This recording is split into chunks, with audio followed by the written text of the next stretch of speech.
And before I could tell him how great of a day I had, he fired me. The first 3 hours, all I could think about was, what did I do wrong? We just assumed, oh my gosh, 10 homes, we're buying it for $120,000. Oh my God, this has got to be a steal.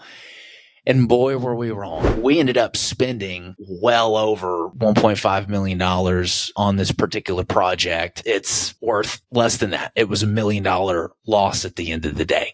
How much money do you make doing this? Or how much money could a person make doing this? It sounds like $1 million plus per year kind of income from this. Am I wrong? Or if you're not going to make at least $500,000 on the deal, we said, don't even bother waste your time. You might as well focus on the bigger deals because it's the same amount of time and effort. Hey, everybody, how's it going? This is Seth Williams. You're listening to the REtipster Podcast. This is episode 237.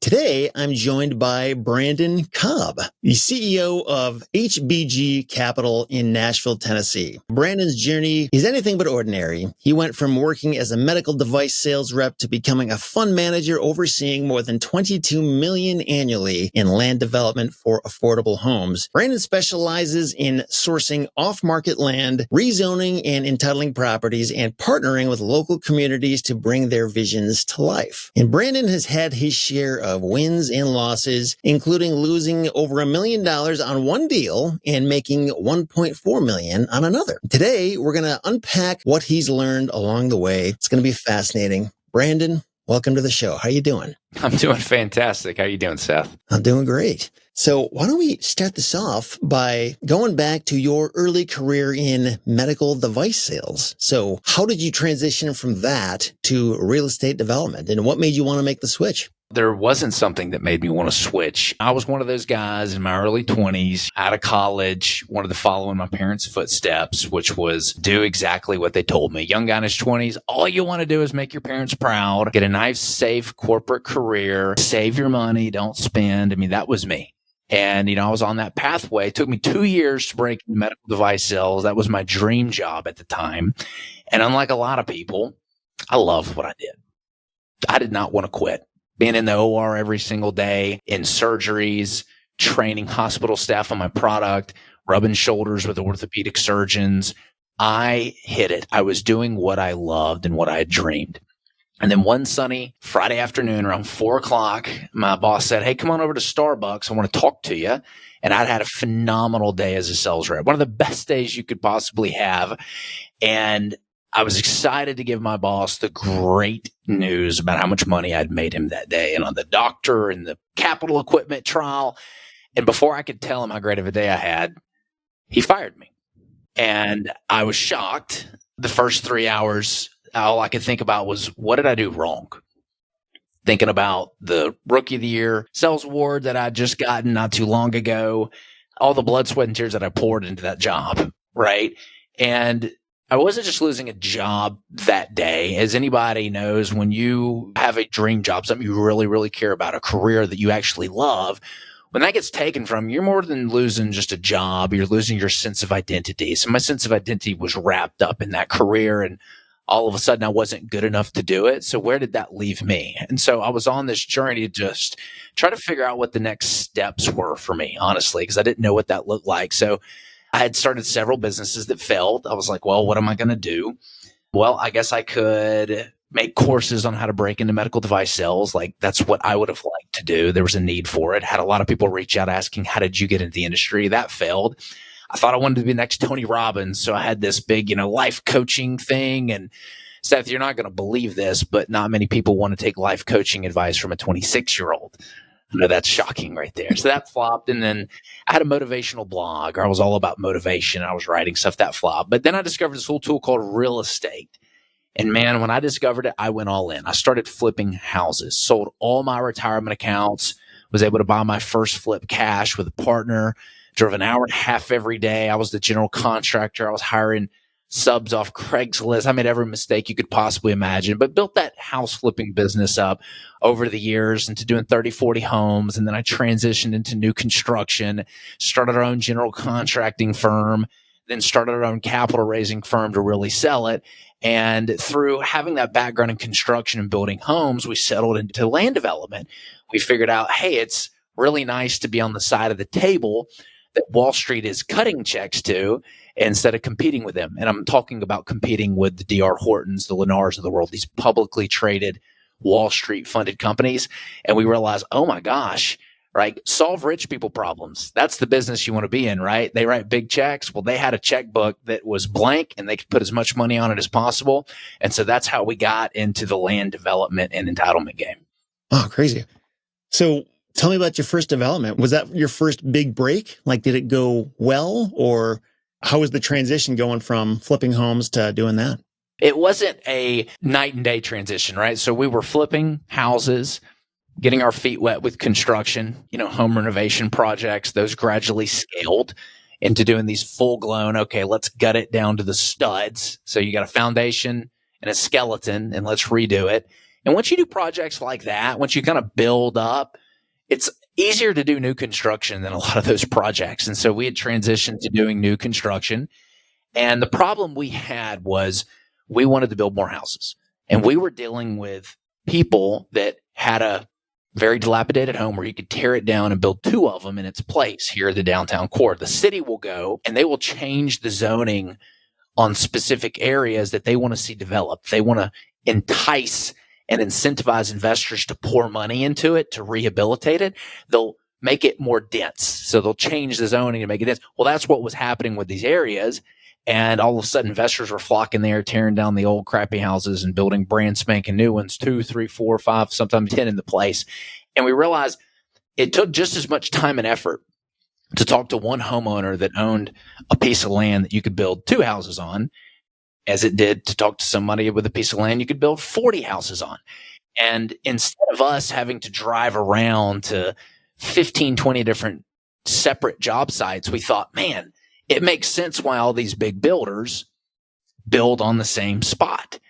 When you can show up to the same area every single day, get the materials dropped off, the subs just have one spot to go. Holy cow, it must become a lot easier. So that's when we started hunting those types of parcels. And we were putting all the roads, the utilities, and the infrastructure into the project when we got a knock on the door one day. And it was from a national home builder that said, we really like your project. We want to buy it. We said, get lost, not for sale. And then they came knocking again and said, hey, look, we really want this project. We'd like to buy it from you. We'll give you this for it. And we said, sorry, not for sale. And then they came knocking again, increased their price again, and said, well, what if we offered you this for it? And my partner and I looked at each other, looked at the offer and said, it's for sale. You can definitely buy it.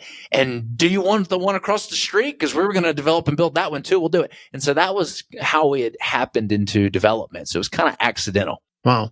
So tell me about these properties that are good for development. What does it look like? How many acres is it? If I was out there trying to find specifically a property for this purpose, what should be true about that, or what should not be true about that? It all starts with the end buyer in mind. So, what we've noticed is a lot of people who flip a lot of these vacant lots, these lands, sometimes they'll come across a parcel that's like right next to a development. And they're like, gosh, I see what I can sell it for, but I see what the next door person sold it for. How do I get this approved for that development? Like the wheels start turning. I'll explain our strategy. Our buyer is national home builders, D.R. Horton, Lennar, etc.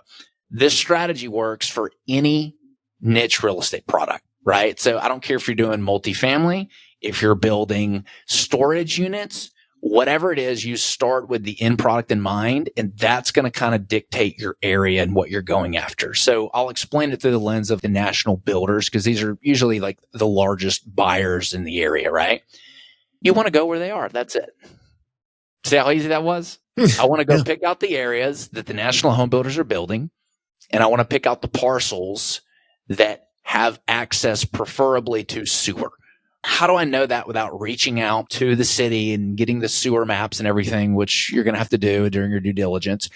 I call it hunting the large puzzle pieces among the small puzzle pieces. So I'm sure everybody in your audience listening knows what the GIS map is. They probably use LandGlide. They probably use Land ID. All I'm doing is I'm identifying the areas that the national home builders are. And this is very simple. You can go to Zillow, type in new construction, right? Put 2024 or newer. Show you where all the new homes are.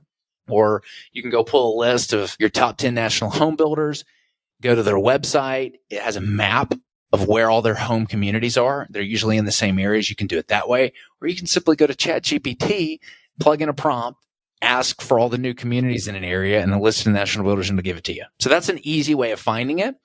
I want to go after those parcels that are surrounded by density. So it's like a bunch of tiny little bitty parcels, like a neighborhood, and then boom, it's a big piece of land right next to it. That's the first step. Yeah. How many acres would you say the typical property is? Like it's X number of acres and up? Typically 6 acres and up, but that's only if you can get a townhome community on it. Because townhomes, we typically see about 12 units per acre. That's like the maximum density that you're going to be able to get. And so if it's 5 acres, 6 acres, that's somewhere around, 50 homes. The reason 50 homes is important is we typically won't see our buyer, national home builders, want to do any projects that are not at least minimum 40, 50 units. We prefer up to 100, but that's why we go after that particular type of deal. We're not focused on the land that you can build 300, 400, 500 homes are. That's what the nationals are going after. But if you bring them a deal that's ready to go for 50, 100 units, they'll still buy it. Yeah. I actually discovered a little hack to this, kind of. So if you're using real estate data service like the land portal, for example, I actually just made a video explaining how you do this, but you basically figure out, once you narrow down an estate and county or even a zip code, you can say, okay, I want properties that are between X and Y numbers of acres, and I want them to be owned by corporations, so not individuals. You could even put keywords in there that you want the owner's names to have in them, like development or builders or construction and that kind of thing. And you can actually pretty quickly find out who these local builders are, whether it's like a mom and pop shop or a larger developer. So I'll include a link to that video in the show notes. If anybody wants to check it out, just go to retipster.com/237. You've had great successes in this and some not so great experiences. Tell me about some of the things that fell apart. Like, what's a bad story that you had to live through and what happened? Well, I know we were talking about it before hopping on, how we lost 7 figures on a deal that we did. And I'll explain that. That was not fun. That was not fun at all. We had a particular parcel that we were very excited about. It was in a community where we had already built a lot of homes, and we could build, I think it was 10 townhomes on this particular parcel. And man, we were just so gung-ho and excited about it. This was when we were new to the whole, development game. So we were buying lots and building houses. We weren't doing development. And I like to nuance development here. Development to me is doing the grading, the infrastructure, the sewer, water, utilities, the roads. Building is when you're going vertical. So we were doing a lot of vertical stuff where the roads and everything were already in, and all we had to do was build the houses. This was probably our first ever land development project that we did. And we made the number one mistake that we teach others not to do, which is we bought it before we had the entitlements in place. We bought it before we had our budgets. We just assumed, oh my gosh, 10 homes, we're buying it for $120,000. Oh my God, this has got to be a steal. And boy, were we wrong. It was a lot of grading. It was a lot of dirt removal. We ran into a lot of redesigns. So we had hired a bad civil engineer. Unfortunately, lesson learned there, who just did a poor job of designing it, had to fire him, hire somebody new. And we ended up having to put a $500,000 retaining wall in this project. It's like the Great Wall of China. It was huge. And we ended up spending well over $1.5 million on this particular project.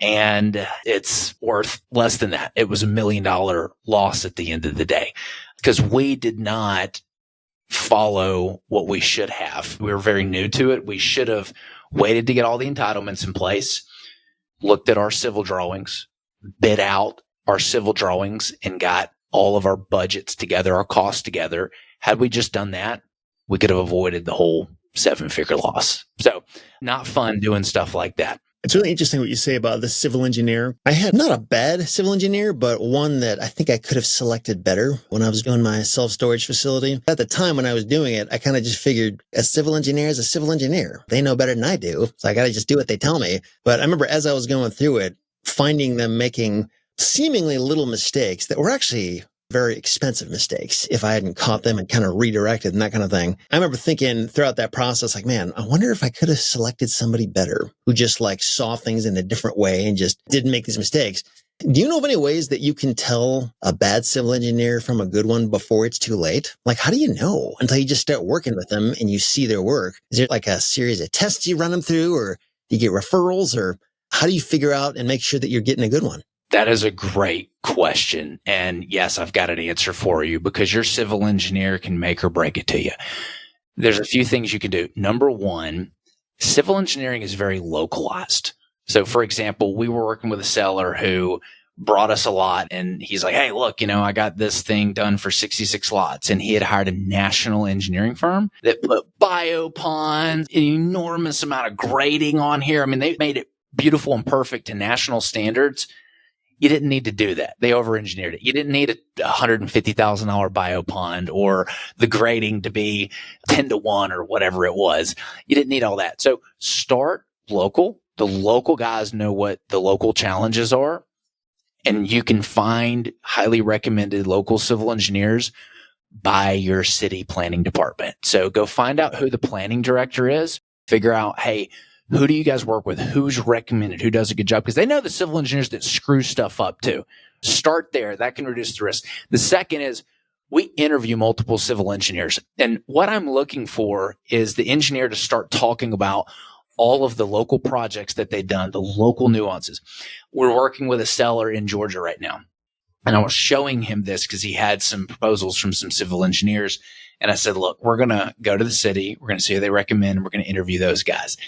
And the interview was night and day from what he had received from these guys. Like, we interviewed one guy who, oh yeah, I've been here for 30 years. And this section over here is right next to this development that I did. You're going to run into this problem. Oh yeah, that's a jurisdictional wetland above. That's a non-jurisdictional wetland below that. So we'll be able to design around the non-jurisdictional. You're going to need to do this. He knew the whole process start to finish. So I'm looking for that localized knowledge when I'm interviewing these civil engineers.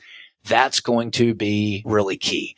The other tip that I would give is build in deliverables by certain dates when you do the proposals, because these engineers are working on a lot of different projects. And the biggest pain in this industry is, number one, the city working with them. But number two is the time frame it takes to design these developments. Have your engineer build in deliverables per date on their proposals. That's a tip that I wish I had known when I first started, because that holds them accountable to the process and the delivery dates. Those are great ideas. One thing I had learned, and maybe it depends on who your general contractor is, but my general contractor had said, hey, whenever you do this again, come to me first and we can use my civil engineer. Because like, I work with them all the time. Like, we understand each other. They're local. In hindsight, like, I totally would have rather done that. I don't think that alone solves every potential problem. I like your idea as well about talking to the planning department and that kind of thing, but great ideas. One more tip that I'll give, because engineers tend to be very proud of their developments. And unless you've done them before and you know how to value engineer them, I imagine if you're kind of new, you don't know how to value engineer a set of plans because you're not really sure what you're looking at. Go hire a third-party audit to audit and review their plans. And then you can come back with those suggestions. I wouldn't have the other engineer communicate to them because they're kind of proud. Like, one engineer tell another engineer, like, your work sucks, is not going to go over. But the customer can come back and be like, hey, look, I think there's some areas we can save money here. Don't tell them you went and audit the plans, but you can hire third party to go and audit the plans and give you some feedback on it. So that will save you multiple six figures. Yeah, that's a great idea. How much do those audits cost? Probably like $5-10,000, kind of at most. So it's not a whole ton of money to get an audit done. They might do it for as little as like $3,000 sometimes too. It just depends on how in depth it is. Well, it's a really good point though. I mean, when you talk about that $500,000 retaining wall, I remember dealing with very similar things where like just one little design tweak easily costs you six figures, maybe a lot more than that. And having another set of eyes to like, just say, no, you don't need that. $10,000 is a steal if they can find even a single thing like that to resolve. Yeah, it's important to get an extra set of eyes. This is one industry where you don't want to go fast. You want to cover all your bases. You had mentioned earlier, just in passing, finding properties where the sewer is available. So totally understand why you said that. But I'm curious why you specifically pointed out that in no other utility, like availability of water or electricity or anything else. Is the sewer like the most expensive to put in if it's not there? Or is that like the biggest deal killer if it's not there? Or why do I say that specific one? You want electricity and water, obviously, stuff that the home's going to have, but those are usually very widely available. Like a lot of times you have water available in very rural areas that there's no sewer, right? Because you got homes out there that need it. So that stuff's pretty widely available. The reason for the sewer is the density. So your ability to add as many units as possible to a development influences its value. And if you have to do a septic system or like a step system, you're not going to get as much density on that project. Now, I'm not saying that's a deal killer because, we have a county here, Rutherford County, that just doesn't have a lot of sewer, but homes are selling with step systems and septic systems, and there's a lot of land. And so builders still want to buy it from you because homeowners want to buy the home from them. So that's going to play a role in how valuable the property is. But most of the time, if you can get that sewer access, you're able to do, 4.5 single family residential units per acre. So those are usually like 8,000 square foot lots is what you can put on there. That's a typical size that we'll see for a very basic, affordable entry level house, the type of products that we design. That's what it's going to allow you to get that density on there. Yeah, that makes perfect sense. So we talked about the deal that didn't go so well. What about one that did go really well? And tell us about the one where you made $1.4 million on it and what made that deal so successful. A couple things. It was a very simple, straightforward deal in a really great area. We were developing 36 townhomes. And it was a great project. We were getting ready to go vertical. So we had like the roads, the sewer, the infrastructure in. We're feeling really good about it. We were about to submit to the vertical financing. And, we got that knock on the door. We were probably all in on that particular deal for around 47 a lot, somewhere around there. And we ended up selling it for 65. We're making about $20,000 per on it.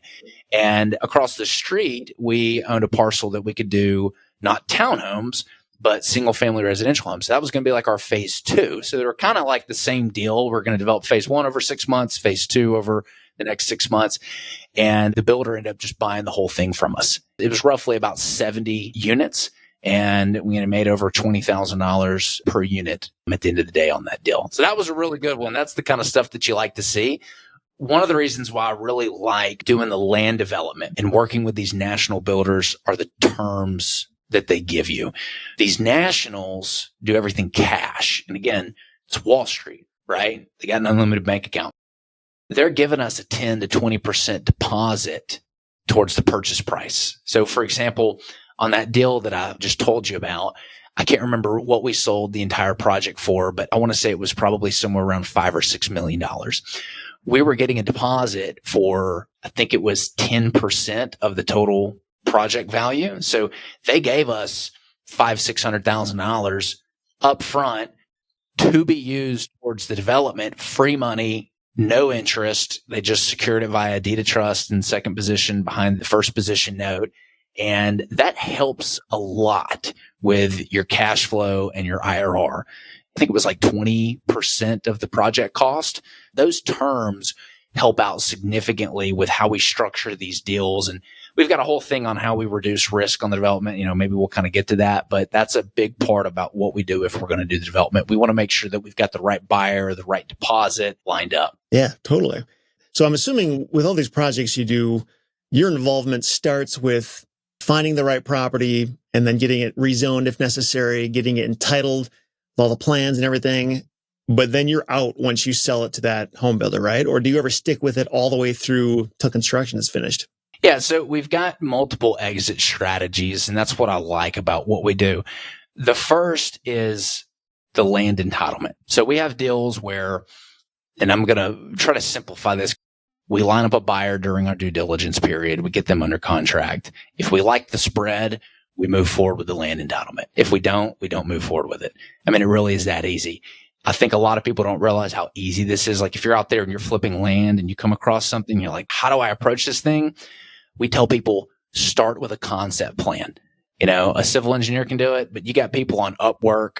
You got people on Fiverr that can create these concept plans. Go to the city, go meet with your planning council, get that verbal, get that interest from them first. and then go to your builders and say, hey, look, I got buy-in from the city, get that done. And if you've got your AB contract with your seller and your BC contract with the builder, that's kind of our permission to move forward with it. And so that's called just the land entitlement. So that's one phase that we do. The second is land banking, where imagine you've got this parcel, we call it islands, kind of in the middle of all this development going on. And you know that once all this development finishes, all the land around it's going to be worth a lot more money. So we'll take it through the approval process, force appreciate it. That's part of our value add strategy, right? When you take a piece of farmland and you turn it into approved community, you add a lot of value, you force appreciate it. We might, instead of just selling it, know, hey, if we hang on this for a year or two, it's going to be worth even more money. So we'll just go to investors and we'll buy it and we'll hang on to it and we'll sell it. So that's kind of exit strategy number 2. And the third is we'll go find a builder that wants to buy the ready to build lots and we'll develop it for them. The builder, they like building. They prefer to build. So we'll put the roads, the utilities, the infrastructure in, and we'll sell off the individual lots to the builder. And so those are our different exit strategies that we have. On that land banking thing, how are you so confident that the value will go up? What if there's a situation where interest rates suddenly spike and now nobody wants to buy it or it's too expensive? And how do you get really confident that if we hold on to this for another year or two, we will end up in a better spot than we are now? You're always going to have market risks, right? There's no getting around that. You're going to have your COVID events. You're going to have your black swan interest rate rises. The market might freeze up for a couple of years, but we all know over time, real estate always gets more valuable, right? This is why my grandparents' home was $5,000 when they bought it. And your average home is $300,000 now in the United States. It's going to go up over time. So the key is not figuring out how to prevent those events from happening. We know they're going to happen. We know they're going to affect the value. It's what de-risks or what levers can we build in to control the value of the asset. So lever number 1 was taking it from farmland to approved community. We had a lot of equity during that process. So that force appreciates the value. And every time we force appreciate the value, we're increasing our safety net, our downside protection. Because we know at some point the value of the asset's going to fall. But if it's gone up 100%, based on my entitlement and it falls 25%, I'm not really worried about that. So in an area where you have a ton of homes being built, or maybe there's some apartment complexes, or maybe there's a large business that has moved in town and set up shop, and there's going to be a lot of jobs flowing into that.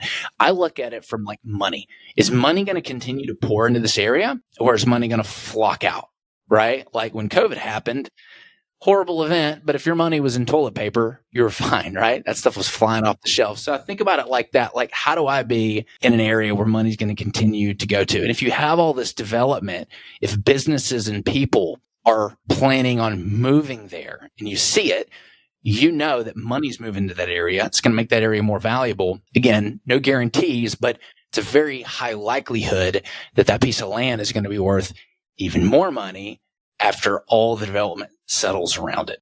I mean, on that whole issue of selecting a property and knowing whether to sell now or hold, that kind of thing, a lot of this has to do with the market that you're in and whether money will continue flowing there in the future or whether it appears that that will happen. So like, what is your market selection process? Like if you were to just hit the reset button right now and go out there and try to find a market to do one of these deals, what are you looking for in that market? What comes to mind? We break it down into macro, big picture, and then micro. And the micro has to do with the strategy. Okay, what asset class do you want to be in? We like affordable housing, not big A affordable, government Section 8. We don't do that. We don't want to be in that. We're in little A affordable, which is that entry level home product, right? That $2,500 or less mortgage. That's what most first time home buyers can afford. So we're inventing new neighborhoods like that. So we know what product we want to be in. If we're trying to pick out the market, I call it the follow the money strategy. So first is, well, what kind of money flows are there? Well, you've got institutional. These are your BlackRocks and your big family office type partners. They've got lots of money. Then you have your large corporations. These are like your Amazons or your Facebooks, right? They can go build skyscrapers downtown to house their employees. You've got your small businesses and you got consumers. So those are really the four types. That's how money is going to flow into an area. And so you got to look at, okay, what's the story behind a particular market and how are those four types of money flows being affected? So let's look at institutional for a second. COVID sort of revealed this environment that we all knew was there, but it made it very relevant, which is you've got business-friendly states and you've got non-business-friendly states, right? We had certain states, cough, cough, California, New York, shut everything down, shut the businesses down. I'm sorry, rent controls are in place. We're not going to let the market do anything.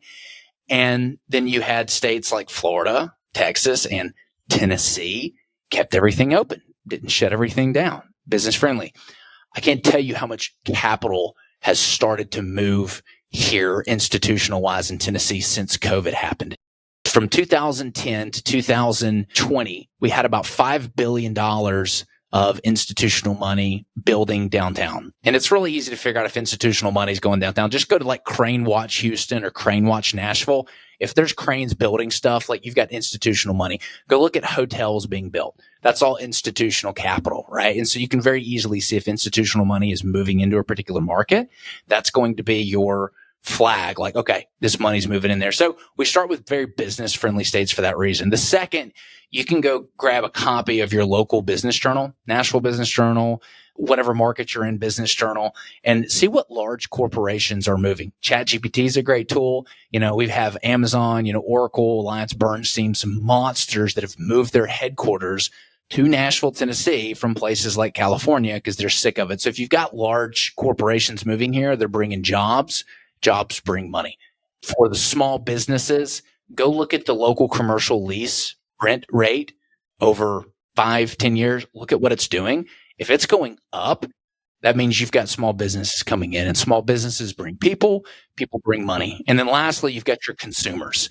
This is very easy. What's the population growth for this area? We like Nashville because it's been one of the top 10 fastest growing cities the last 6-7 years, whatever you rate it. And so if you have people moving into an area, people bring money. So these are all factors that we look at, when selecting a market. And we just happen to be in Nashville, Tennessee. So it's been a really great market for us because it hits and checks all those boxes. Yeah. Now, I know you picked affordable housing. I can think of reasons why you would do that, but what were your reasons for picking affordable housing as your niche to focus on? It was kind of funny. We had started with that when we were flipping houses. So we're doing a lot of these entry-level housing at these low price points, and things were just moving, man. They were flying off the market. And as we started doing more research and developing our thesis to go out to investors and raise money and do more of these projects, the narrative became very compelling around this particular niche. So over the last 4.5 years, from 2020 to a little over halfway through 2025, 2 of those years, nobody built anything. That was COVID, 2020, and that was late 2022, early 2023, when interest rates went up. Complete halt. 2 of the last 2.5 years, no construction. 2 historic events that have affected housing supply significantly. Tack on the logistical constraints on the availability to get products within a year after COVID. It reduced the ability to get supply into that market even when construction started again. Now, if you go back a little bit and go research new construction starts, and it'll go back to the 70s. If you go to, I think, like the St. Louis Fed and look at new construction starts, you'll see that we never really recovered from the 2008 and 2009 lows. Like, new construction starts have just not caught up, right? Because so many builders and developers went out of business there. And we're at a point now where millennials are at prime home buying age. So I'm a millennial. I'm the product of the baby boom generation. So, in the 1960s, a lot of babies were born. After the World Wars, you had this huge, massive population that was introduced. It had a lot of very positive economic repercussions. Well, that baby boom is now having children, and 33% of the home buying population need a entry-level house. They need that $2,000 to $2,500 less mortgage, but less than 10% of the homes being built are little a affordable. And so I don't need to be a genius to see, okay, we have 33% of the home buying population that needs this type of house, but they can't get it because only 10% of the homes are being built and they're being, forced to rent. And so it's just basic supply and demand math. This particular niche looks like it has a fantastic runway for the next 3 to 5 years. Because I remember earlier when you're talking about solving rich people problems, but affordable home buyers are not rich people, right? So I guess the rich people you're talking about are the home builders. Yeah, Wall Street. That's right. When we say affordable housing, paint a picture of what type of house we're talking about here. Is this like double wide mobile homes, or is this just like a small single family house, or is it like duplexes, or what do these residences look like exactly? The word affordable, people have different perspectives of it. Some people think, well, that's Section 8 or government housing, right? The government subsidizing it. Some people think like, oh, mobile homes, that's affordable. Trailers, kind of same thing. So there's a lot of different contexts people use it in. I use it side by side with entry level housing. That's where I have it. So people are trying to buy their first property. And that's usually what I'm talking about. So what is that? It's usually a $300,000 to $380,000 home, because if you look at rates and where they're at, that's like a $2,500 or less mortgage. That's what your typical blue collar combined income working family is, right? They're making somewhere around combined income $7,500, maybe $8,000 a month. And again, most mortgages are 1/3 or less of your income. So, 2,500 times 3. Put your average monthly income of $7,500, $8,000 a month. That's where I'm getting that number from. And these houses are on the low side, 1,300 square feet. Usually they max out at about 2,000 square feet. You'll see a mix of products in these neighborhoods, different elevations or different floor plans that you've got. Getting in, it's usually, builder grade product. It's to get you in your first home. Going back to this entitlement process, because that's one of the big things that you do. Do you take title to these properties before or after you bring them through the entitlement process? I'm assuming it's after, correct? Yeah, that was our big mistake that we did. The only time that I wouldn't is if the value of the land and the ability to move it without getting the entitlements is already there. In other words, the entitlement process could completely fail and I could sell it and at least get my money back. That's the only time I would buy it before, but we never buy anything without those approvals in place. We put it under contract contingent on that outcome. And again, one of the things that we do is we take the concept plan to the city. No engineered plans. We're not spending a ton of money on it. We're not doing any kind of studies or what a civil engineer might advise someone to do. We just want to get some feedback from the planning director or some of the council members on that. And if we get that buy-in, then we'll go shop it to the builders, get a contract, and we'll take it through. And so what a lot of people don't realize is one of the tricks that you can do to really set yourself up for success. And one of the things that we teach is go to the city beforehand. Go to the city planning director, sit down with them before you have something. Get to know them. What are the needs of the communities? What's something that developers have done to create a win-win for you in the city? What are the citizens complaining about? What type of products are you wanting to see? And the reason why we teach to do that is because if you bring a townhome product to the city, but they're sick of townhomes, well, you just wasted all your time to bring them something that they don't want. So if you take the time to go visit the city and understand what it is that they're trying to accomplish, their vision, and how developers create win-wins, and you design something around those needs, and you're showing up with something later on and not a new face going, hey, look, I met with you guys. Y'all told me what you wanted and I put it on here. Your chances of success go up drastically. Go meet with your local city director. Go try to get a couple council members to go with coffee with you and just interview them and get to know them and get to know their needs. That'll go a long way for you. That's a great suggestion. I remember when I did this, I was going at it from the standpoint of, okay, I bought this land and I want to build a self-storage facility there. And in my mind, like, that's what it's got to be. And that's a different conversation than going to them and asking them, what do you need? And figuring out what they need and then working with them. Even if you don't end up doing it, just showing them that like you care and you're not just like doing your thing, it speaks volumes. That's a great suggestion. A lot of your success has to do with what you do before bringing the city something rather than after. I'll give you another tip. Big mistake I see people make when they're, first getting started. I probably get one of these once a month where, someone realizes what we do. They know we're a serious buyer and they send us something. And I saw a plat. I think he had 43 townhomes on it. And So he had taken this away. It's like he had done some traffic studies. He had done some engineering on it. Like he got, I think, the preliminary plat approved and was looking for someone to take it over there. Well, he spent all this time and money on it. And I looked at this and I noticed that it was an 11-foot wide townhome product. And instead of having green space in the middle, he just shoved more townhomes there. 11 feet wide?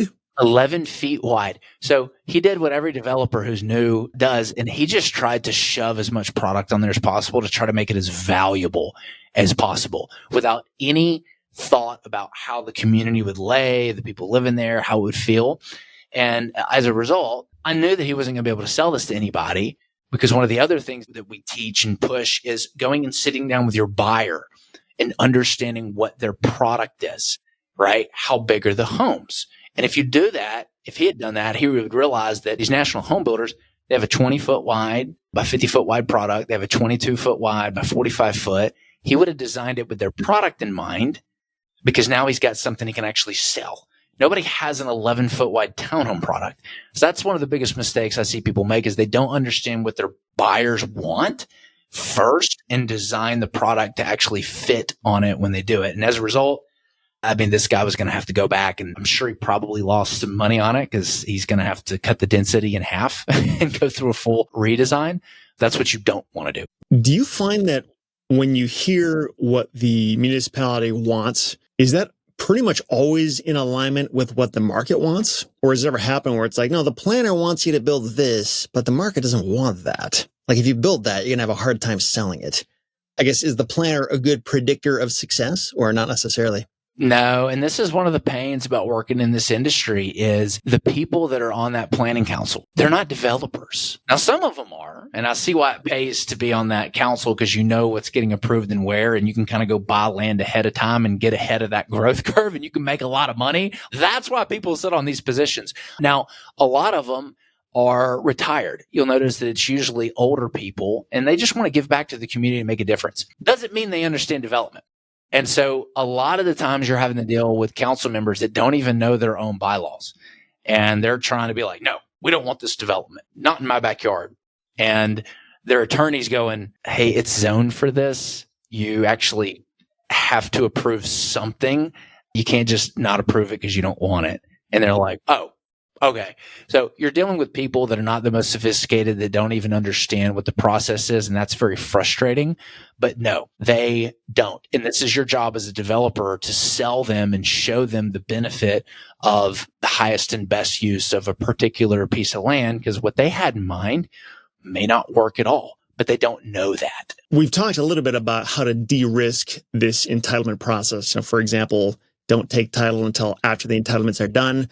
What other risks are there? Another risk that comes to mind is maybe paying for all of the work to put together plans and all this stuff, and it still doesn't get entitled, or something happens. Like what are some of the hurdles or roadblocks you've encountered? And in hindsight, like how would you get over those things and avoid them altogether? Yeah. So we covered having your buyer lined up. That's really important, making sure there's a nice spread in there. You know, we talked about the area to make sure there's demand for that area. We talked about how to select the right type of product. You're not going to go and try to pick a piece of land. You want to build a Ritz-Carlton 45 minutes from downtown. So we've done a lot of that. Next is, well, what could possibly go wrong? So I'm a big fan of Charlie Munger, and his advice is to invert. So write down what could go wrong and what would have to happen to make that happen. So let's think about it. Your buyer could walk. How do you prevent that? Make sure that you work with the right buyers. This is why we like to work with national home buyers. They have to buy. They're a publicly traded company. They need the stock price go up.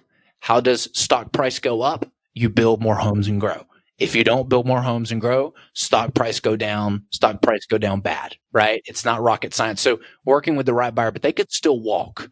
That's going to be a risk if you have COVID or interest rate rise. Some of the things to do that is just be ready to buy it. If it's still a good deal, be ready to take that down and purchase that property. You know, this is why having that skill set to raise capital is so important. You need to be able to raise the capital on demand to be able to buy that project. So that's number one.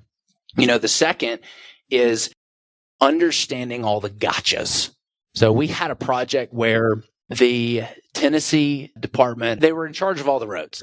you've got to go and you've got to get every department to stamp it. So entitlement was this elusive thing to me. I want to try to take a second to really paint this in easy light for your listeners. I traveled to a third world country. I was over in Turkey. And it wasn't until I traveled over there that I realized why we have all of the entitlement processes that we do, all the ones I like to complain about. Because over there, there's so much corruption and there's no departments that are in charge of the signing ordinance. Anybody can put a sign up everywhere and it looks awful. There's not a stormwater department that is regulating stormwater for like a development. And as a result, you can see the difference in a third world country, not calling Turkey third world, but that in America. And so think of it like this. When you're entitling something, you have all these different departments in the city whose job it is to make the development safe. So what are those? Well, you got stormwater. You don't want it to flood and water to go in people's homes. And so their whole job is to make sure water flows through that community and doesn't hurt anything. You've got your fire department looking at it, making sure that the houses are a certain distance from the power lines, making sure that there's ways to get in the homes in case there's a fire. You've got your water department, making sure you've got fire hydrants, within so many feet that they can get to a home in case it burns down. You've got your public works, making sure that, the curbs and the slope of the roads, are good. So all these departments need to stamp your development and say, I approve this. It meets my standards. And that's why we have these amazing communities that we have today. So that's the big picture behind it. It's getting every department to approve your development and make sure that it is safe. And so if you go through that process, you're kind of de-risking it anyway, right?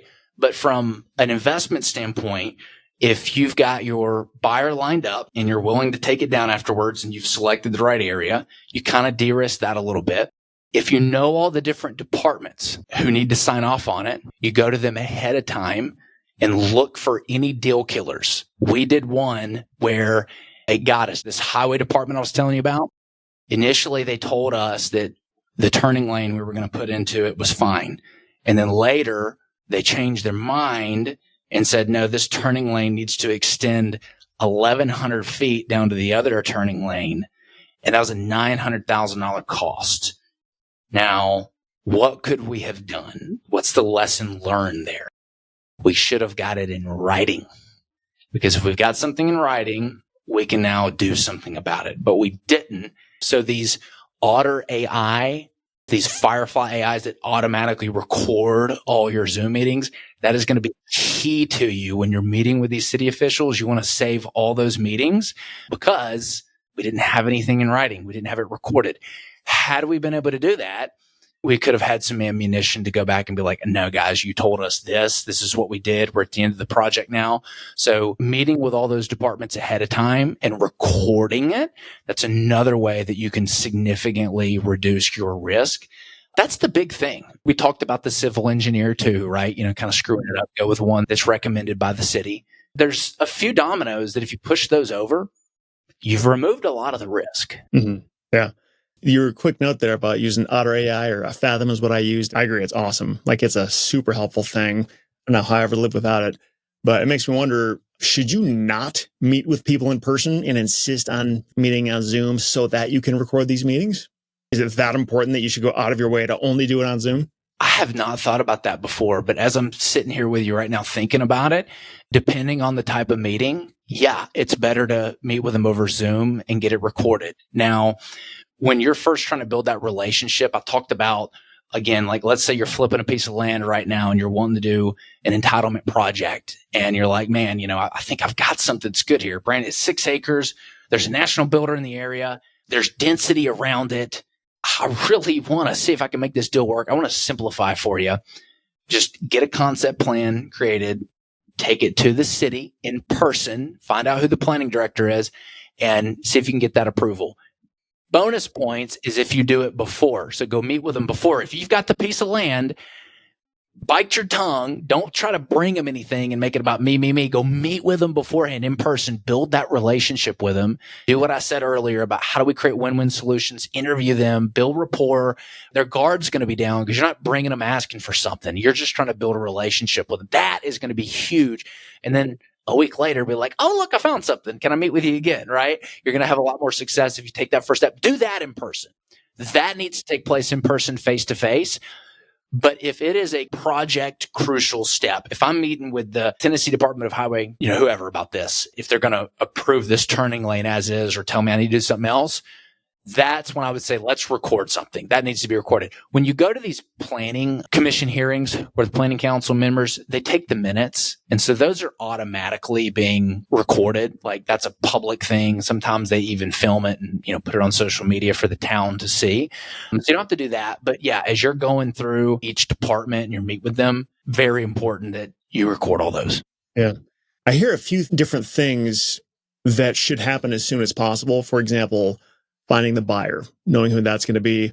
But then there's also meeting with the local planner and talking to them about what the community needs. But then there's also finding the deal that can work in the first place.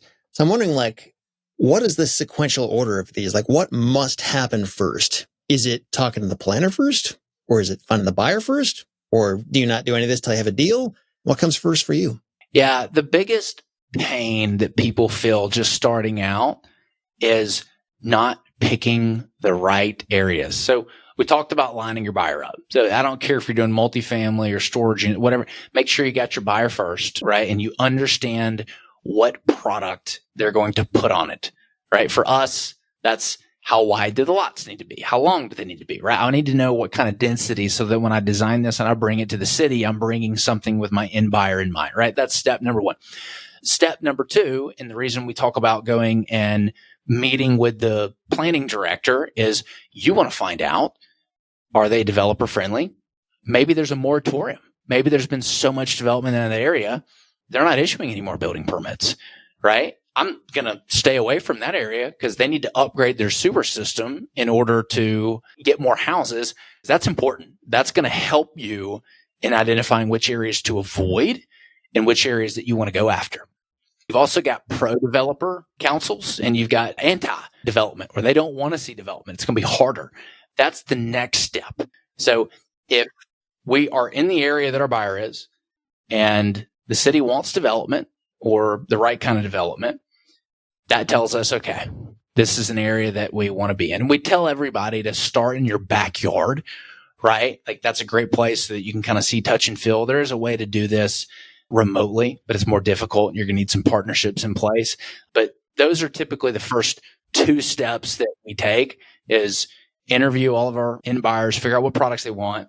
And then it's area selection, meeting with the planning director, figuring out if they're pro-development, figuring out if there's any moratorium, something that's going to kill a deal. And then from there, we can say, okay, this area is good. Let's focus on it. Yeah. This step of finding a buyer, how do we know we have officially successfully found a buyer? Is it because they're committing to buying the property? I will sign this commitment to buy it if you find it. Or is it just yeah, maybe I might be interested in that? What level of certainty do we need to have to know that we have officially found a buyer or two or three? That's a great question. You don't have anything until you have the contract, right? That's going to be a pretty important part to it. We gauge it a little bit differently. And, again, if you're first starting out, I would argue until you've got a feel for this, contract is solid to tell you you've got a buyer lined up. We gauge it based off interest. We already know, because we've interviewed our buyers, what they want, where they want it, their product. If I bring them something and I'm getting 5 or 6 LOIs just letter of intent, and the sales reps following up with me every single week, they're texting me, I have a lot of interest on it. That tells me I've got something, right? Because I might not want to contract with somebody initially because I can make more money if I take it through and sell it once it's done. But I can gauge my ability to liquidate that deal if there's a lot of interest on the project, or if I'm getting crickets when I send it out and no one's feeding back, well, there you go. So we base it off of how much interest we get when we send that concept plan that we've already gotten the verbal from the city on out to the builder buyers and seeing how aggressive they are with us. Yeah. If I wanted to contact D.R. Horton, for example, who exactly am I talking to there? Is there a job title at D.R. Horton that's in charge of buying fully entitled developments? How do I find this person? Yeah, there's two. So there's the land acquisitions rep and there's the VP of land. I like to get in touch with the VP of land because they a lot of times have a lot more experience and they're the actual decision maker.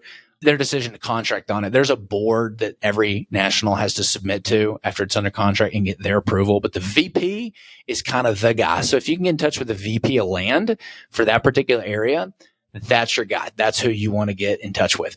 And I'll tell you a really great way to find those that we kind of teach is you've got, LinkedIn, you've got all your social media stuff. A lot of times it can still be difficult to get in touch. If you Google, let's take D.R. Horton, for example, and you know that every email address at D.R. Horton is at drhorton.com. And you look up a couple people that work there and like Lauren Henderson works at D.R. Horton. She's in the development department, right? I don't need to speak to her, but I see that her email is like L Henderson. I know how they format their email addresses. If I know the rep's name, because I've found him on social media or Google, whatever it is, but I can't find his email and his name's Brandon Cobb. Well, I know that his email is probably bcobb@drhorton.com. And so we've had a lot of success with finding sales reps that way. Another is you can call the sales rep at one of their communities. They have different sales. They have the sales reps that are in charge of land and the sales reps that are in charge of selling the houses, right? This is where the consumers get in touch with them.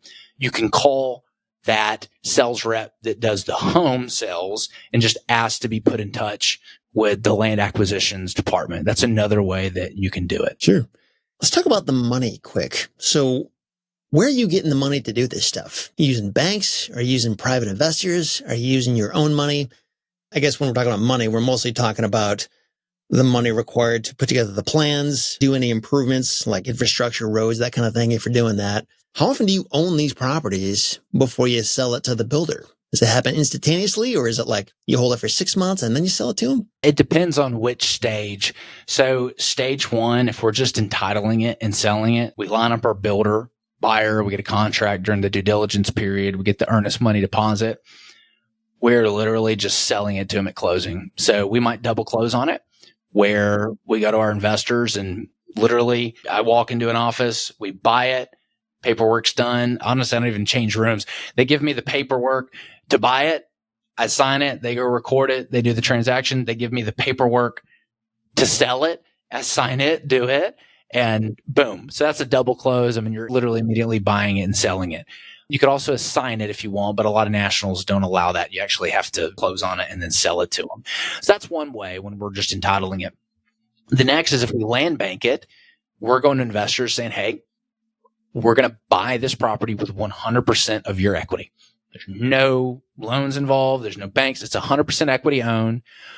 Our monthly payments are $0. We have de-risked it completely, right? I can sit through COVID. I can sit through the interest rate hikes because we own that property with 100% investor equity and we can just sit on it through whatever. That's land banking. The third, which is where we actually put the roads, the sewer, the infrastructure, we contract with a builder and we have them purchase the finished ready-developed lots. We're typically using the equity we've created by buying the land outright, plus the forced appreciation when we get it approved from farmland to new housing community to go and get a loan on the property. I'm not a big fan of bank loans. I know that they're very affordable. I would rather go to private sources and get the terms that I want to de-risk it instead of using a bank loan. Because a lot of these bank loans are like 15 months or less. I want to go on a project that's going to take me 12 months and I want to get a loan that's 24 to 36 months because I would rather have that safety net built in where, during the banking crisis we had just a few years ago where all these regional banks were going to solve it. They were calling the notes due on a lot of their stuff. And you don't want that. You don't want your project sitting and the bank calling you no due. So we pay more for those type of loans, but we roll all the interest payments into them so that we don't have these monthly payments for 2 or 3 years. And we can afford to hold that project in the event that something happens. Perfect example. We had a 74 home project we bought in September of 2022. I don't know if you remember what happened in September of 2022. That's when everybody ran to the sidelines and freaked out because of interest rates, but we bought it with 100% investor equity. So we didn't have to worry about the note being called due or these monthly payments and servicing the note. We just held it, waited 1.5 years, market bounced back. We developed it, sold it, and everybody was good to go. So those are a couple tools that we use. No, that's super helpful. And when you're working with these private investors, what do they expect? What should you propose to them if somebody's looking to do this, get money from friends and family or whoever, private money? What should they be ready to offer those people in exchange for using their money? Yeah, everything's going to be on a deal by deal basis. I'm assuming you're talking about like what terms to offer. So if you got a deal and it's going to be a first position, so you're going to make them the bank. There's no bank, there's no lender on it. They're going to be the bank on it. Typically, people are very, very happy with 10, 12% returns, right? That's what they would not get in the stock market on average, and it's secured by real estate. That is a typical return profile for the types of deals that we see, right? Now, obviously, past performance is no indication of future results, but I'd say that that's probably a healthy mark right there. If you're going to raise equity and use that equity to go and get a loan on the property, big difference there. So now they're in second position to another loan. There's more risk there. That loan has to get paid off first before they can get paid. So you're going to have to offer them a higher return to accommodate for that risk. And so typically in development, we've seen anywhere from 15, 16% all the way up to 25% for equity. It just depends on what you're building, which market, what the returns are. But yeah, you're going to pay them more. But you got to think about it. If you're offering a 18% return on $1 million, so you're going to have to pay them $180,000. But that $1 million allows you to go get $4 million. And that $4 million allows you to do a $7 million deal with $3 million of profit on it. Okay, $180,000 to pay them is not a lot of money. So you got to look at it through that lens. Yeah. Backtrack a little bit to earlier in the conversation. So if we're talking about an entitlement only project, so you're not building roads, none of that stuff, you're just getting the entitlements and then selling it to a builder. For projects like that, how long do you need the property under contract to get that work done? Like how long does the seller need to agree to just sort of be on the hook for you? Is it like 6 months or longer or shorter? Yeah, we typically see 15 months or less as our successes. So we build that time frame in, and then very important, we build in extensions. So we need to be able to buy more time. And so we typically like to at least build in another 6 months in those type of deals. Is there any like earnest money deposit, or do you have to pay them anything while this is happening? Yeah, that's a great question. So this can get very expensive, but I want to talk through how we put down as little money as possible and the reasons why. We like to do $3,000, $5,000 earnest money deposits. I don't like to have a whole ton of money tied up in the deposit. And the reason is because we're going to spend money on traffic studies or geotech or phase one environmentals or the CDs. And I'm telling the seller, that is my earnest money deposit. That's my skin in the game.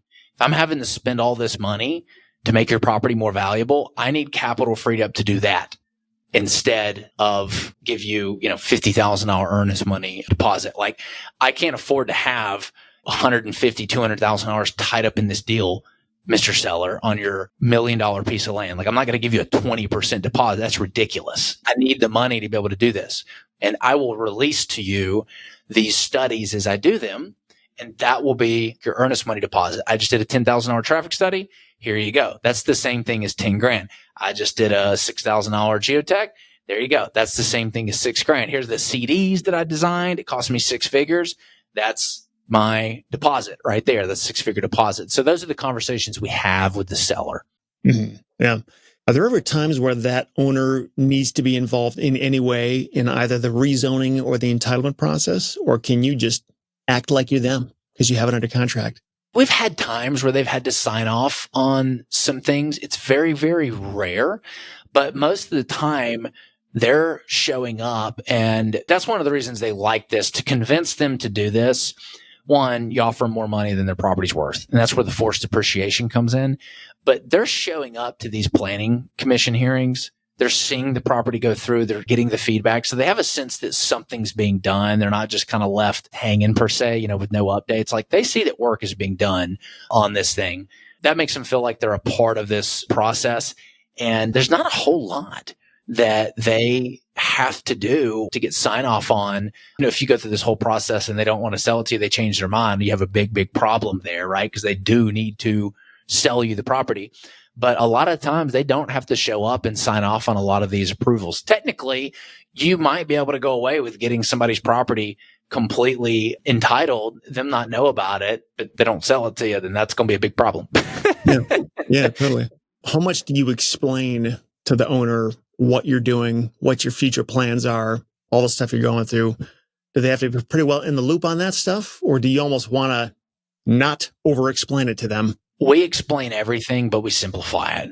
My magic formula is to explain things as if they're 3 years old. Don't talk to them in that voice, right? Don't patronize them. I'm glad you clarified that. Yeah. But we want them to understand how long it takes, right? What's involved in it. So like when I'm explaining civil drawings, they don't really know what that is. I'm like, well, do you know what architectural plans are, for a house? They're like, oh yeah. Can a builder build a house without architectural plans? And they're like, no, probably not. All right, yeah, they need a blueprint to do that, right? Okay. Civil drawings are the architectural plans that we need to develop the community. It's the flat underneath the ground, everything that happens. So I need that before I can close on this property. So they're like, okay, architectural plans for a house, civil drawings for the ground. That kind of makes sense. All right, gotcha.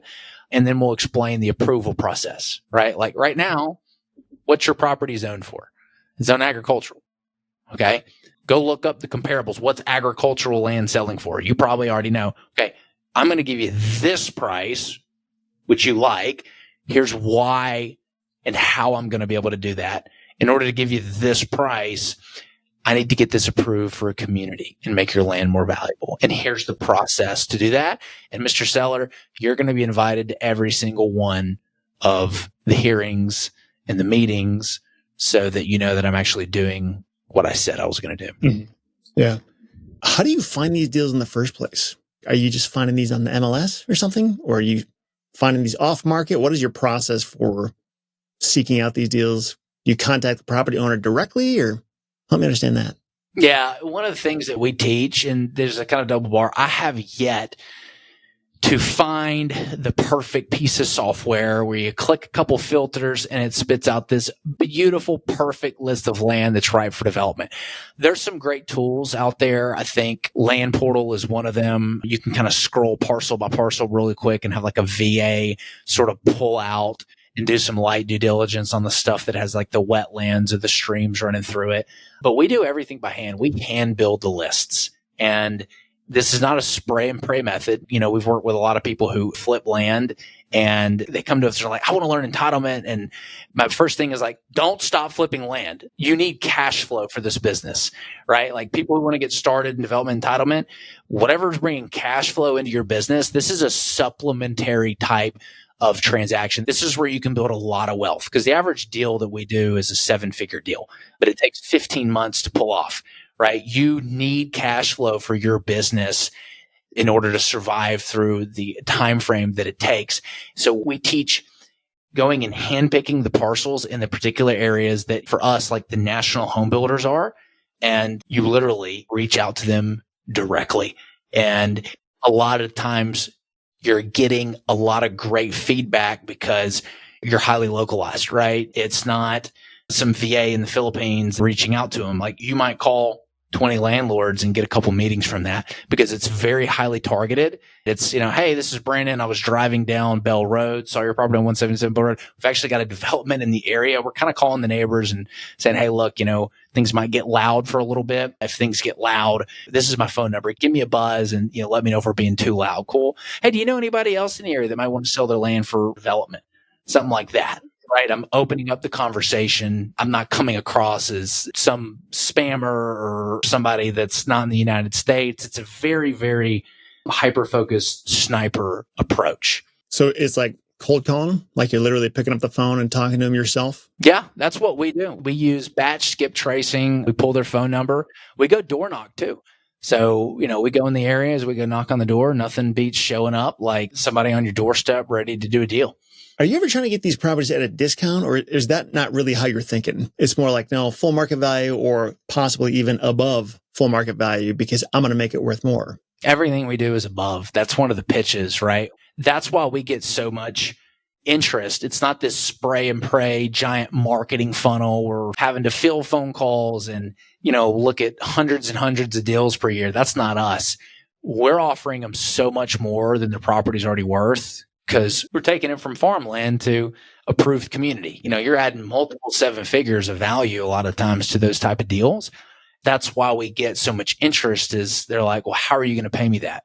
And then we explain it. How much more than market value do you offer? We have a little formula that we use, and I'll share it with you right now. And again, this is kind of to ballpark it. This is not a set in stone formula. Every area is going to be a little bit different. Every market's different. What I'm telling you right now probably won't work for multi-gajillion dollar homes in California. I'm looking at this through the lens of like your first time home buyer housing product. Take the sell price of the home, multiply by 25%. So if you have a $400,000 home, you're left with $100,000. That is probably what a builder is willing to pay for a developed lot that's ready to build. So let's say the builder is going to be the developer on it. They're going to want to make a little bit of money doing the development. So take 80% of $100,000. So the builder, if they're going to buy this development from you, they probably don't want to be into that lot for more than $80,000 if it's worth $100,000. Now, take your development costs and subtract it. So let's say your development costs are $50,000 a lot. But Brandon, how do I know that? Because you sat down with all of your builders and you interviewed them. And one of the questions you asked was, hey, what kind of development costs are you seeing? Give me a range. Flat piece of farmland versus something with a lot of topo and rock. Give me a range. And you're building that. So let's say it's $50,000. You take 80. Subtract 50 out, that's $30,000 a pad. That's what that builder's willing to most likely buy it from you for. So now let's just subtract our profit out. We want to make $10,000 per pad. So we offer the seller $20,000 per pad. Let's say it is a 50 acre farm and I'm able to get 4 units an acre on it. That's 200 homes at $20,000 a pad. That's $4 million. I promise you that 50 acres isn't currently worth $4 million, right? It's probably worth what? 10, 15 an acre, something like that, if they're lucky. That's how we do it. Sure. No, that's super helpful. Makes total sense. It's just a very different mentality and mindset than what a land flipper is going to do when they're not doing anything to the land. It's just throw that all out and do this instead, if this is your plan. So it's helpful to know.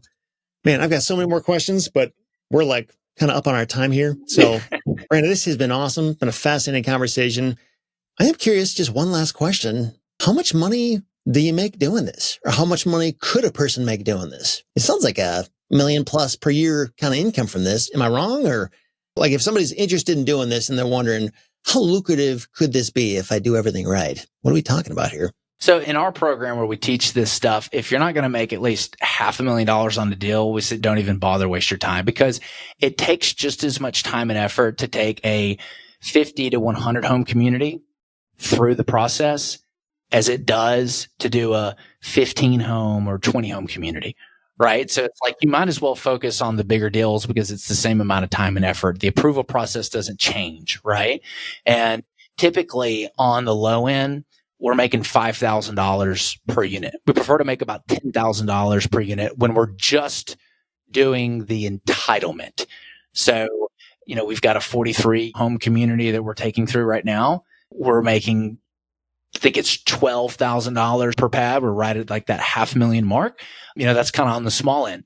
When we're developing, that's kind of a different animal. Like, we're going to see at least 20% gross profit margins on that deal, preferably 25%. So, you've got a $10 million deal, we need to be making at least $2.5 million on that deal. So if it costs us $7.5 million, we want to make $2.5 million to get to that 10 million revenue number. That's what you'll kind of see.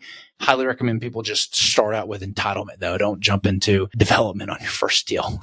Yeah. And on that entitlement thing, so I know we talked a lot about how to de-risk the deal. One more risk that comes to my mind, and maybe it's not a risk depending on how you do this, but say you have a national home buyer and they tell you what they want and you do all the entitlements, you provide the product that they want, and then you're just like, I'm out. We don't want it anymore. Could that happen? Or do they sign a contract and pay you a chunk of cash before you start spending any money on entitlements? Like, how do you make sure that nightmare scenario wouldn't happen to you? You can make money on deals that don't work out very easily. As long as you have their earnest money deposit is greater than your earnest money deposit, and they choose to back out of that deal. And let's say that you can't come up with the money to buy it for whatever reason, and you got to back out too. You just forfeit your earnest money. They forfeit theirs.